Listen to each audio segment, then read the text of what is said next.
Hey listeners, it's Tim.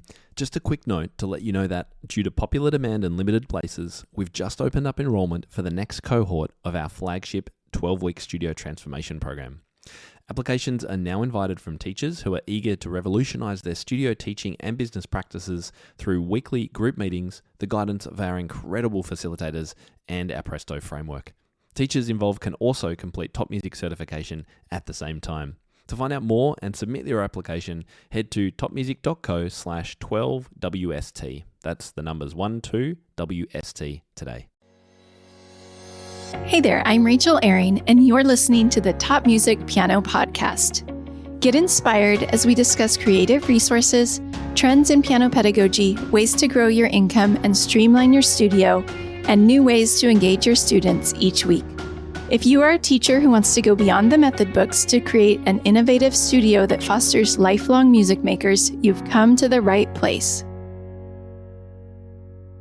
Hello, piano teachers. I hope that things are going well for you. I can't believe it's already March, and here in the US, it feels like we're already ramping up towards the end of the school year and thinking about summer already. Today, I have a really special episode for you. I'm talking with Annique Göttler, who is a concert pianist in Germany, but who has also found incredible success on YouTube and Instagram. She shared with me about her YouTube journey, but also about how YouTube has helped her as a performer when she's in front of a live audience. Annique is so down to earth and relatable, and I know you're going to enjoy getting to know her a little bit today. Here's a little bit about Annique, and please forgive my bad German pronunciation. Annique Göttler was born on August 9th, 1995 in Germany. She received her first piano lessons at the music school in Herrenberg at the age of 5. In Herrenberg, she finished high school while studying at the music school in Stuttgart from 2007 to 2013. After finishing her bachelor's and master's degrees at the Stuttgart University of Music and Performing Arts, she continued studying the concert exam at the same university. Annique has won a number of competitions and has performed on concert stages throughout Europe. Here's my interview with Annique. Welcome to the show, Annique. Thank you so much for being here. I am so excited to talk to you. I've been looking forward to this all week. I'd love for you to introduce yourself and tell us a little about what you do. Well, thanks a lot for the invitation. I'm very excited as well to be here today. Yeah, I'm Annique Göttler. I'm a classical pianist. I'm basically playing piano all day long. Which is amazing. That's the dream, right?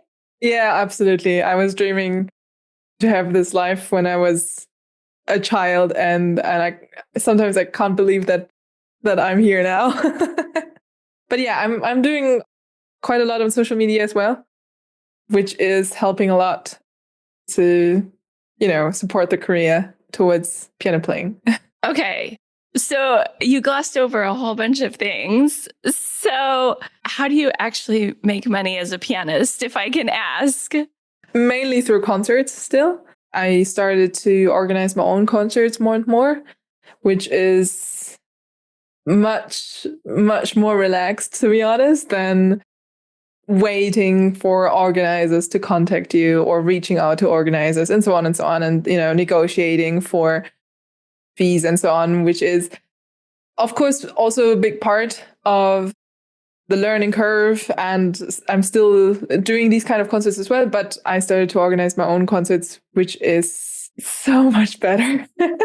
You have so much more freedom, and you can go wherever you want to go to. Yeah, I feel like that could be a whole nother episode, but you're right. I think as musicians, a lot of times we're just sitting here like waiting for someone to ask us to, right? And yes, to be discovered. Yeah. But I'm in a very lucky position that I don't have to wait for this anymore. Yeah, that's amazing. Tell the listeners where you're located. I'm in Stuttgart, in Germany. Okay. I've always been here. Perfect. Tell us a little bit about the early days of your piano learning. What did that look like? Did you have kind of traditional lessons, or how was it? So I started learning piano when I was 5. My older sister, she's 2 years older than me. She started playing piano. So I was like, oh, I want to do everything that my sister is doing. So I started to play piano as well. And I had just from the beginning traditional lessons with a teacher who based in the Russian piano school, basically, which for me personally was really good. I needed that kind of, strict teacher who's giving you homeworks and is quite disciplined. And I was also lucky that my mom would help me a lot with that in the early days. But I could also see why it would not suit everyone, let's say, this kind of teaching method. Gotcha.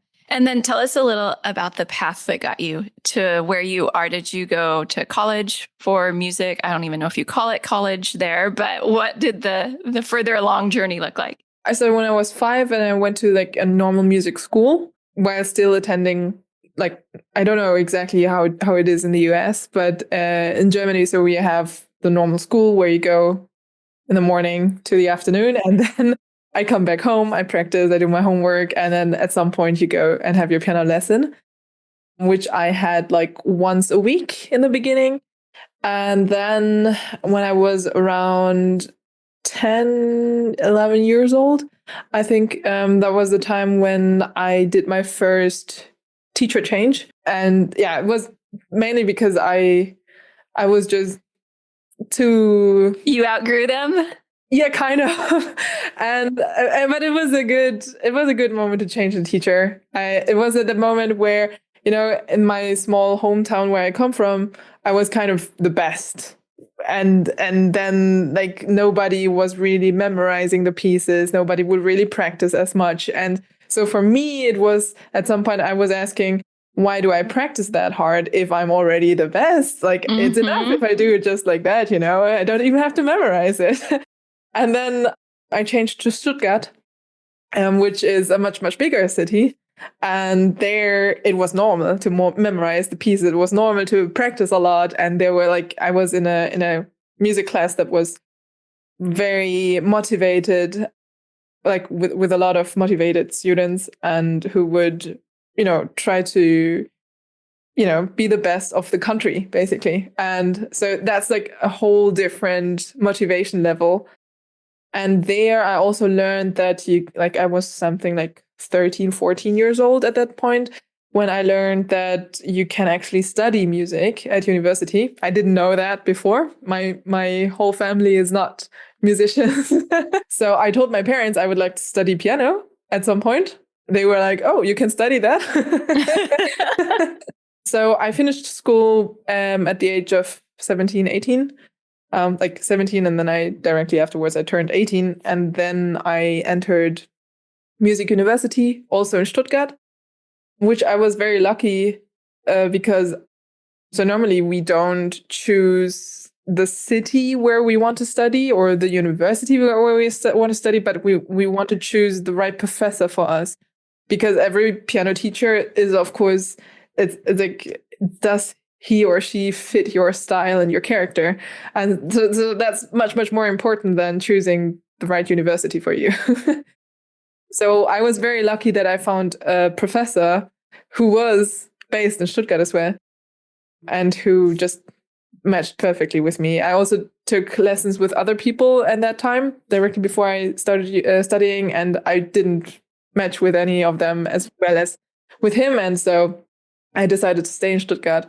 Which was the best decision for me because I could practice at home, and practicing is like, I don't have to tell you, it's the most important part.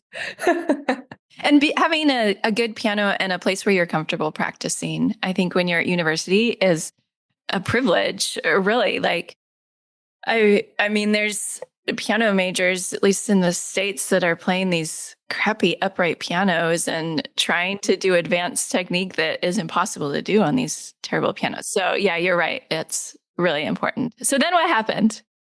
I did my bachelor's, my master's degree, both in Stuttgart, and then also the so-called concert exam, which I don't know in which countries you have this kind of thing. It's comparable to a PhD without a title. So it's like the highest academic degree. Yeah, I think we have artist diploma, sort of. I think it's kind of similar.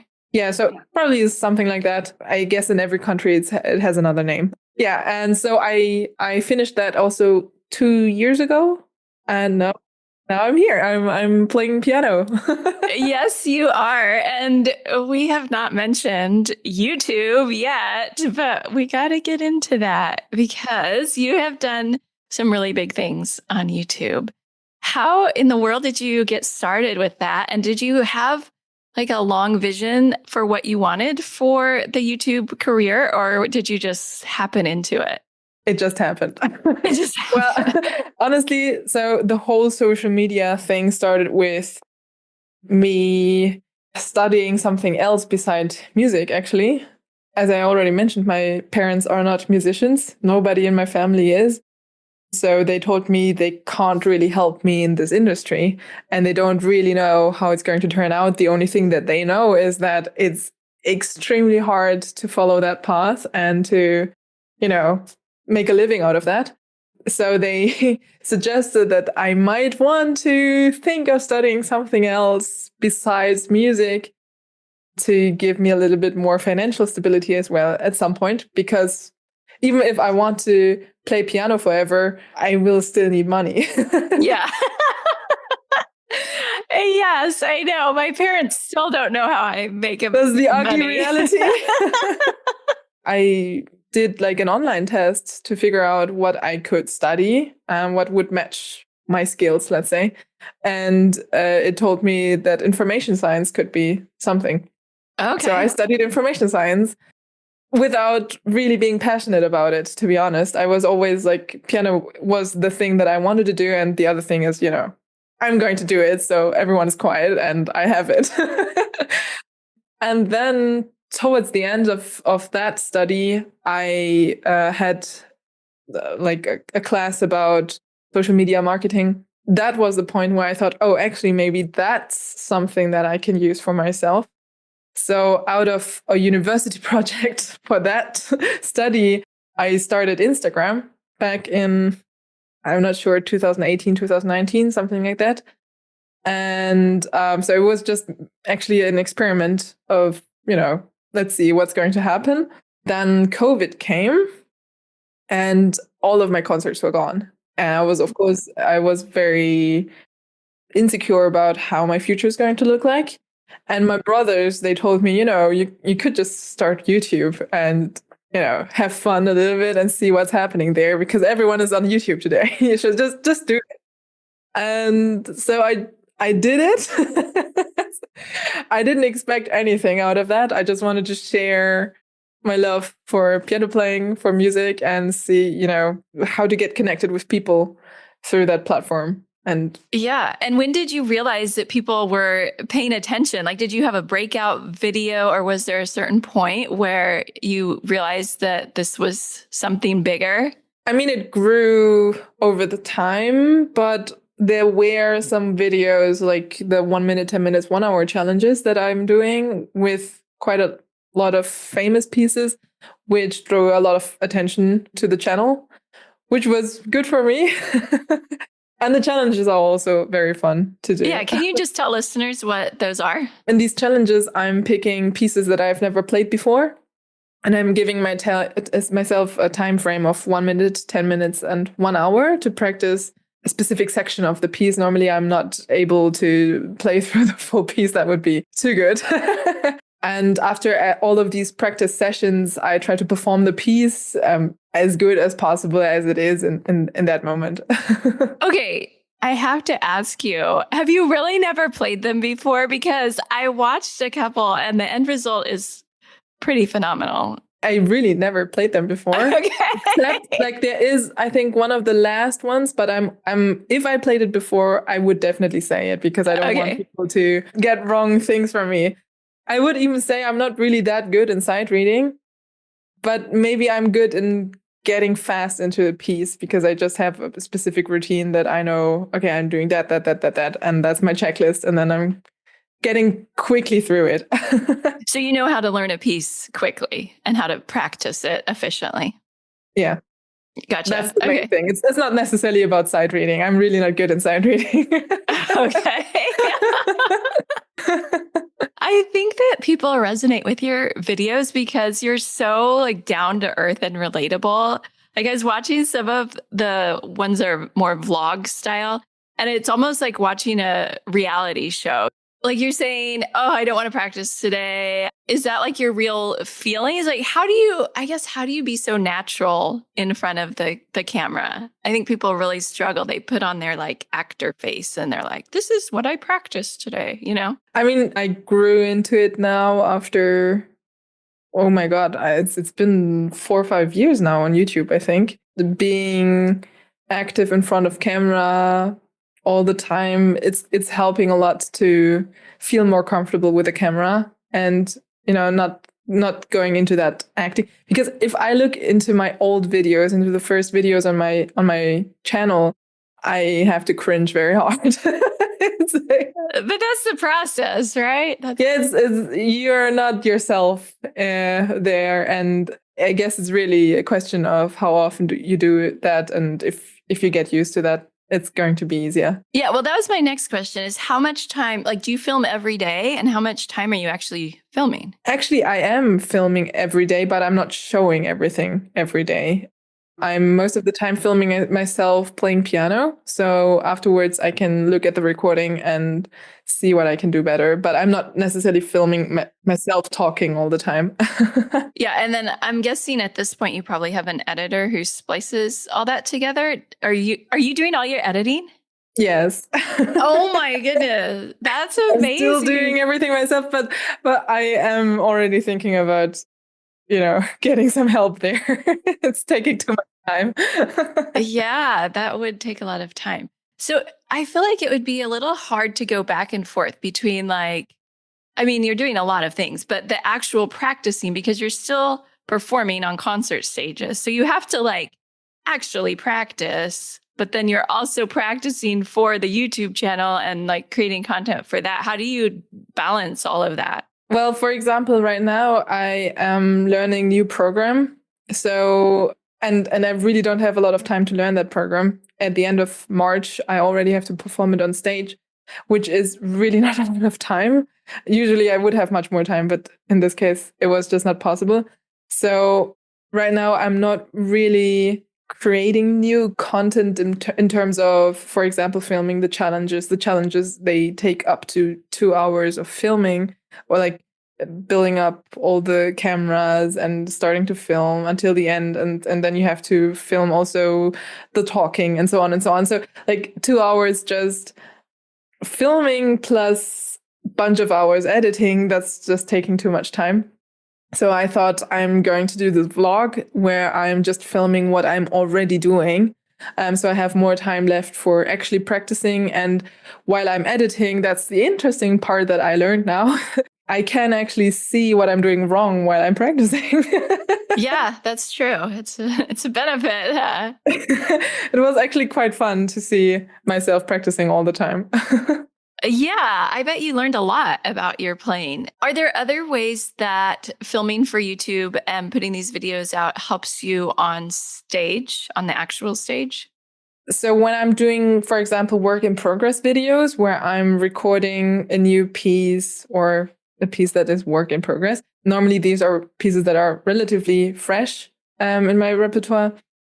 It helps me to get through the piece a little bit better, because it takes a couple of times to record the full piece normally. It's not that I'm just sitting down and play it once and then this is what you see on YouTube. I mean, for the last work in progress, it was with Ballade No. 2 by Frédéric Chopin. I think I tried it on 3 different days, and on every day I was recording it for, I don't know, up to 10 times to finally get to a point where I was able to get through it on video. So I was able to get through it without the camera and so on, but of course that's adding more pressure. And with cameras, it's helping you to get a little bit more into that stage mode. Something that I figured out for myself was live streaming is helping me also to feel to imitate that feeling of having an audience, which is helping a lot. Because even if nobody's there, you still know someone is listening. Yeah, someone could be there. They could pop in at any time. That's really good advice. I know I always tell whoever I'm talking to, students or whoever, make sure that the first time you perform on stage isn't the first time you've performed the piece. Like figure out a way to perform it for friends or families or live stream or somehow perform it before you get on that stage. I would definitely recommend that as well. Yeah. So your content is a little bit of a mixed bag as far as you have the vlog style. You have some that are more entertainment. Like I saw one where you're, I don't want to say criticizing, evaluating maybe some famous people's piano playing.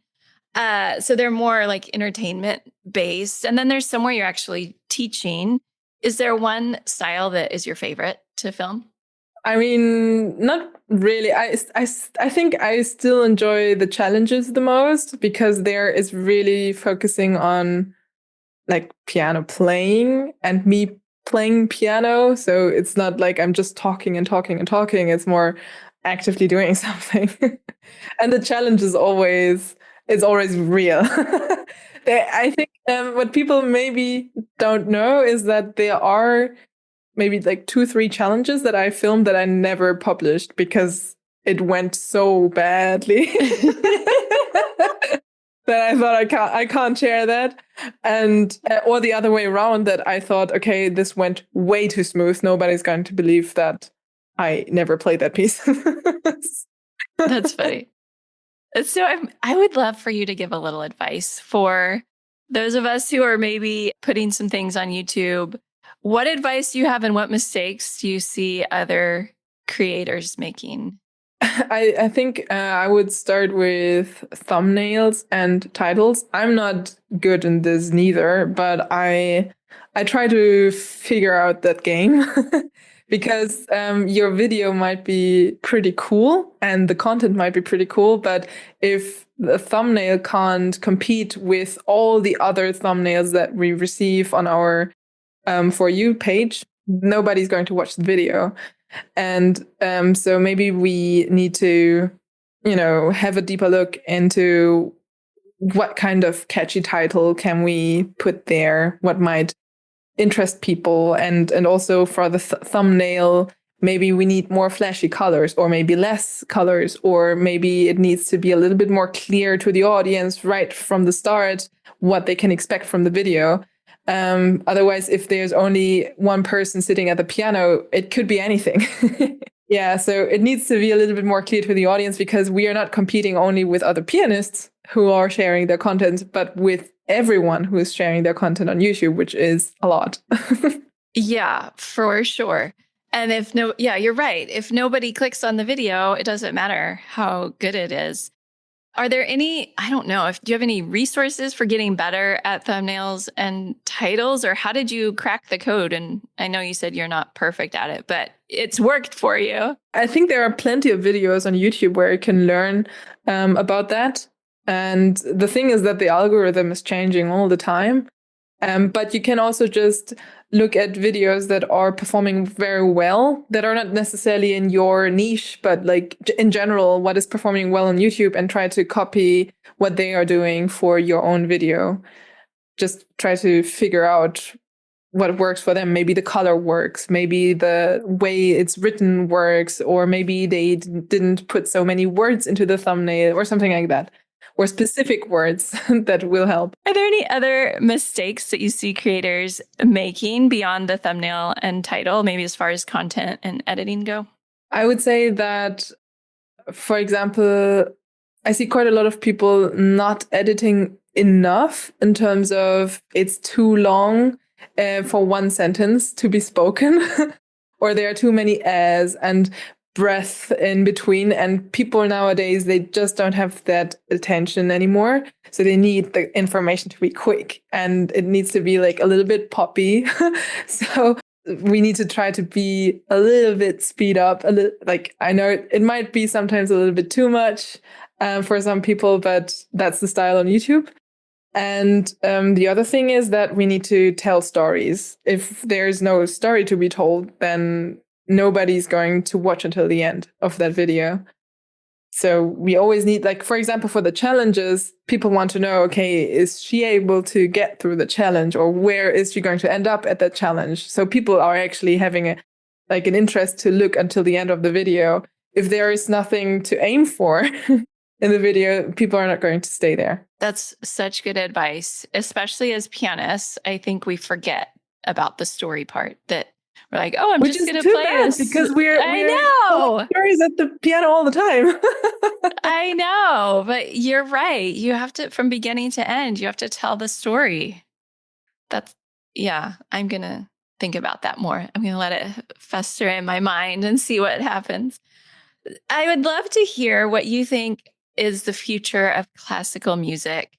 How can teachers embrace technology and maybe even creative ways they can use YouTube? I don't know. What do you think about the future of classical music? It needs to become more digital in terms of there needs to be much, much more content on YouTube, which is serious about classical music. It's not just, someone telling something about piano playing who doesn't even know how to play piano. I think there are so many professionals out there who don't dare to enter these platforms yet, out of many different reasons. And I know a lot of professionals who always think of, I should, but I don't know how to or what to do and so on. I would even say that there are too less of the right people on these platforms right now. So they need to come to less of the people who actually know what they are talking about. I can see quite a lot of piano tutorials where people don't really learn something about piano playing, I feel. They maybe learn something about how to play 3 notes and not even how to play them well. Yeah, because people go to YouTube and want a quick fix. And so I think pianists are like, how can I give them the fastest route to learn a song, right? And then it's kind of watered down. And the truth is, there is no quick fix. Everyone knows it who's playing piano. We need to practice a lot. And the question is how to practice correctly and what do we have to pay attention to? Now, that's something where I think we can provide videos for or share experiences with other people through YouTube, for example, instead of, trying to do these quick fix stuff. Is there a piano teacher who had a particular influence on you? I would say my last one that I studied with him for 10 years, which was the longest time that I stayed with a piano teacher. And the way he communicated with me was just on another level, I feel. And that was the interesting thing. In our piano lessons, he barely played anything on the piano. He was always telling me in words so I could have an image and create my own fantasy of the sound that I want to create, instead of he showing me something and then I have to recreate or imitate the same. It was just much more coming out of my own instead of he giving me that input from the audio. I don't know if that is understandable. Yes. Like instead of imitating his playing, he was telling you with words. Like I had a teacher who kind of was the same way. Like she had such colorful ways of describing what she wanted me to do. And she was always using pictures and imagination and stuff to describe what she wanted. And she would demonstrate too, but she would do both. And I think that's really powerful, huh? Yeah, for sure. Because it's a much it's very different from just imitating someone. Because you might not really get the core of that still. But if you learn it from that perspective, when it's coming from your own, you will always have it. So tell us what's next for you in 2025. What are you looking forward to? You mentioned some concerts coming up. Are there other things? Well, concerts mainly. I'm looking forward to play lots of concerts, hopefully. And is that Chopin Ballades that you're performing at the end of the month? Is that right? Yes, the Chopin Ballades are on the new program. I'm trying to also learn something else that I can put on the other half of the concert, because Chopin Ballades are just one half. So far, I am still filling the other half with Chopin Etudes, since that was my program before, playing all the Chopin Etudes. But I would like to start something else now, and especially to also maybe include some other composers. Since I'm mainly playing Chopin, of course, he's my favorite composer, and I absolutely love playing Chopin, but sometimes I can feel that I need some Mozart again or Beethoven. Yeah.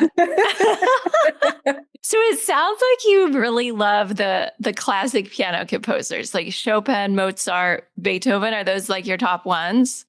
I would say Chopin, Mozart, Mendelssohn. These are the ones that are suiting my nature and my style and technique probably the best. I like Beethoven. For a long time, I didn't like him, actually. But during studies, I grew to like him more and more. And yeah, but also some Russian composers like Rachmaninov, Scriabin. I just didn't play so much from them yet, but I would like to change that. I love Chopin and Mozart too. So I'm there with you. So we haven't even told people the name of your YouTube channel or where they can find you. Can you tell people where they can see these amazing videos and learn more about you? Sure. The channel name is Heart of the Keys. It sounds very romantic, but it's actually a description of the part of the key where you have most of control over the sound, which I learned from my professor was named by Arthur Rubinstein, one of my favorite pianists. And he said that part of the key is the heart of the key, which I really like. So I just named my channel like that. I love that. And then are you on Instagram as well? Yeah, on Instagram, I'm just Annique Göttler. So you'll find me very easily there. Okay, we'll put the links in the show notes. This was so fun to talk to you. I feel like we could just talk for hours, but I know you have other things on your plate. But thank you so much for being here. I really appreciate you taking time to share with us. And I learned a lot, and I know that listeners are going to really enjoy this episode. Thank you again for the invitation. It was so much fun talking to you too. Wasn't that so much fun? I loved getting to know Annique, and I hope that you check out her YouTube channel because she's doing some amazing things on that platform. And it's so interesting to me how she has woven it into her career as a concert pianist. Next week on the podcast, we're going to look at a different aspect of performing, and that is what piano teachers need to know about accompanying, which if you've been around for a while, you know that's one of my favorite topics to talk about. And I think it's one that piano teachers sometimes have questions about or an area where they lack confidence. So I hope you'll join me for that. That's the end of the show for this week. I'm Rachel Ehring, and you've been listening to the Top Music Piano Podcast. I'll talk with you again soon.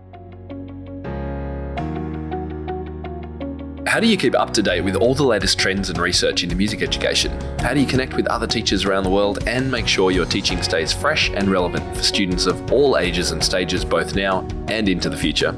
I created our Top Music Pro membership to be the one-stop shop for music teaching resources, training, support and community, and I'd love for you to come and join us inside. With over 40 comprehensive training courses, hundreds of teaching demonstrations and lesson plans, free monthly sheet music, discounts, and all the business and pedagogy support you could ever need, Top Music Pro is the community you've been looking for. If you're ready to level up your learning from the podcast and join thousands of other teachers in our global network, head over to topmusicpro.com today.